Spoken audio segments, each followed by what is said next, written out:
Here's 24, Season 8, Episode 1, 4 p.m. to 5 p.m. The final season. We thought it was the final season, but of course, 24 is coming back. You can, if you're listening to this on YouTube, you can click the link and read the written review. But here's the video review of it. So Jack is in New York City. So the setting of the last season of 24 is in New York City, which is great because it's kind of a cool kind of situation.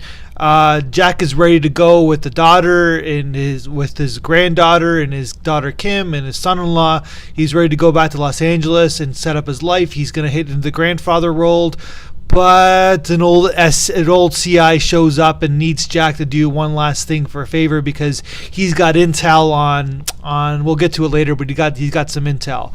So a helicopter explosion occurs when Jack tries to bring him back to CTU, and of course that kind of gets Jack back in the swing of things.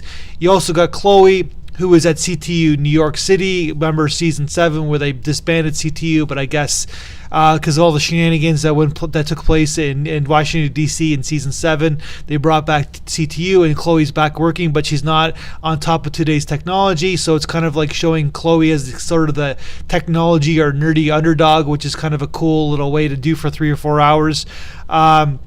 Mikhail Williamson, who's kind of a cool character. I remember he was Bubba back in the Forrest Gump days. Now he's the head of CTU.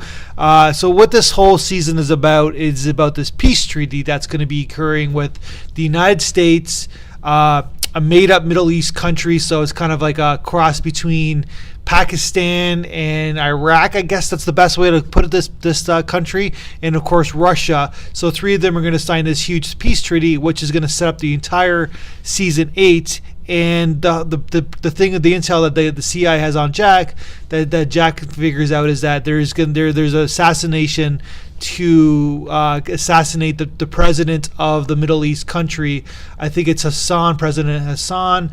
And that's going to set up the whole, first half of season 8 as well. And of course, I always joke around in these reviews, like, pay attention to the sexy blonde woman or the sexy woman in all these episodes because they usually become the CI. There's 2 blondes in the first episode. One of them is the CI that we're going to figure out, and one of them is not. One of them is the red herring who we think is the CI, but it turns out not to be the CI. So pay attention to that if you're not listening, if you haven't watched it yet. I like this season a lot. I think it's way better than people give it credit for. That's my review.